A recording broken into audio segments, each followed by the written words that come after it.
ಬನ್ನಿ ನಾವು ಪಾಠದ ಬಗ್ಗೆ ನೋಡೋಣ. ಇಲ್ಲಿ ನಾವು ಏನು ಪಾಠದ ಬಗ್ಗೆ ನೋಡೋಣಪ್ಪ ಅಂತಂದ್ರೆ, ಇಲ್ಲಿ दुनिया में पहला मकान ಅಂದ್ರೆ ಜಗತ್ತಿನಲ್ಲಿ ಮೊಟ್ಟ ಮೊದಲ ಮನೆ ಅಂತಕ್ಕಂಥ ಈ ಪಾಠದ ಬಗ್ಗೆ ತಿಳಿಸಿಕೊಟ್ಟರು ಯಾರಪ್ಪ ಅಂದ್ರೆ ಡಾಕ್ಟರ್ ವಿಜಯ್ ಗುಪ್ತಾ.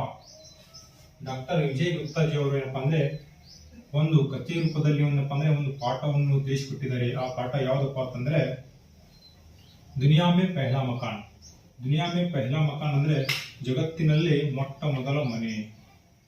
ಯಾವ ತರ ನಿರ್ಮಾಣ ಮಾಡಿದ್ರು, ಯಾವ ತರ ನಿರ್ಮಾಣ ಆಯ್ತು, ಅದಕ್ಕೆಲ್ಲ ಯಾರು ಸಹಕಾರ ಮಾಡಿದ್ರು, ಯಾರೆಲ್ಲ ಮನೆ ಕಟ್ಟಲಿಕ್ಕೆ ಪ್ರಯತ್ನ ಮಾಡಿರ್ತಕ್ಕಂಥ ಇಬ್ಬರು ವ್ಯಕ್ತಿಗಳು ಯಾರು ಅಂತಕ್ಕಂಥ ಬಗ್ಗೆ ನಾವು ಇಲ್ಲಿ ಪಾಠದ ಮುಖಾಂತರ ತಿಳಿಯೋಣ.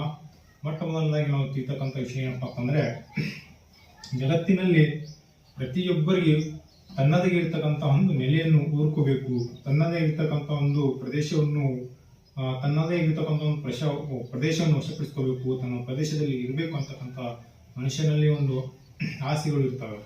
ಅದೇ ತರ ಮೊದಲು ಪೂರ್ವೋತ್ತರ ಭಾರತದಲ್ಲಿ ಮನುಷ್ಯರೆಲ್ಲ ಯಾವ ತರ ಇದ್ರಪ್ಪ ಅಂದ್ರೆ ಗುಹೆಯಲ್ಲಿ, ಅಂದ್ರೆ ಬೆಟ್ಟಗಳ ಒಂದು ಅಂಚಿನಲ್ಲಿ ಅಥವಾ ಬೆಟ್ಟಗಳ ಒಂದು ಗುಹಾಂತರದಲ್ಲಿ ವಾಸ ಮಾಡ್ತಿದ್ದ ಅಂತಕ್ಕಂಥ ಬಗ್ಗೆ ಇಲ್ಲಿ ನಾವು ನೋಡ್ಬೋದು.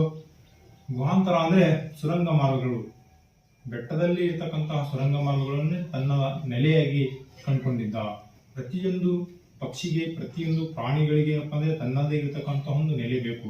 ಅದಕ್ಕೋಸ್ಕರ ಏನಪ್ಪಾ ಅಂದ್ರೆ ಪ್ರಾಣಿ ಪಕ್ಷಿಗಳು ಏನ್ ಮಾಡ್ತಾವಪ್ಪ ಅಂತಂದ್ರೆ ತನ್ನ ನೆಲೆ ಕಾಣೋದಕ್ಕೋಸ್ಕರ ಗಿಡ ಮರಗಳನ್ನು ಬೆಳೆಸ್ಕೊಳ್ತಾವ. ಮತ್ತೆ ಉದಾಹರಣೆಗೆ ಎಕ್ಸಾಂಪಲ್ ಹೇಳ್ಬೇಕಪ್ಪ ಅಂದ್ರೆ ಮೀನಿದೆ, ಮೀನಿಗೆ ಆಶ್ರಯವಿರ್ತಕ್ಕಂಥದ್ದು ಏನಪ್ಪಾ ಅಂದ್ರೆ ಸ್ಥಳ, ಯಾವ ಸ್ಥಳಪ್ಪ ಅಂದ್ರೆ ಅದು ಮೀನಿಗೆ ಆಶ್ರಯ ಇರ್ತಕ್ಕಂಥ ಸ್ಥಳ ಏನಪ್ಪ ಅಂದ್ರೆ ನೀರನ್ನು ಏನಪ್ಪ ಅಂದ್ರೆ ನೀರಿನಲ್ಲಿ ಇರ್ತದ, ಅದನ್ನೇ ತನ್ನ ಒಂದು ಪ್ರದೇಶ, ಅದನ್ನೇ ತನ್ನ ಒಂದು ವಾಸದ ಮನೆ ಅಂತ ತಿಳ್ಕೊತಾವ. ಪ್ರಾಣಿ ಪಕ್ಷಿಗಳು ಕೂಡ ಏನಪ್ಪಾ ಅಂದ್ರೆ ಗಿಡ ಮರಗಳನ್ನು ಬೆಳೆಸ್ಕೊತಾವ, ಅಲ್ಲಿ ಏನಪ್ಪಾ ಅಂದ್ರೆ ತನ್ನ ಗೂಡನ್ನು ನಿರ್ಮಾಣ ಮಾಡಿಕೊಂಡು ವಾಸದ ಮನೆಯಾಗಿ ಇಟ್ಕೋತಾವ.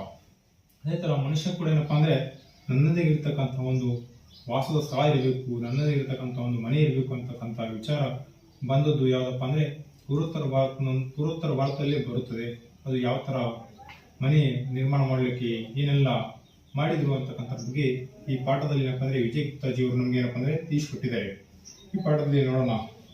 ಮೊಟ್ಟ ಮೊದಲನಾಗಿ ಈ ಪಾಠದ ಆಶಯ ನೋಡೋಣ. ಪಾಠದ ಆಶಯ ನಮ್ಗೆ ಏನ್ ತಿಳಿಸ್ಕೊಡ್ತಪ್ಪ ಅಂದ್ರೆ, आधुनिक काल से मानव पशु पक्षियों से अपने परिसर और वातावरण से कुछ न कुछ सीख आ रहा है. ಅಂದ್ರೆ ಆಧುನಿಕ ಕಾಲ, ಇವಾಗ ಏನಪ್ಪ ಅಂದ್ರೆ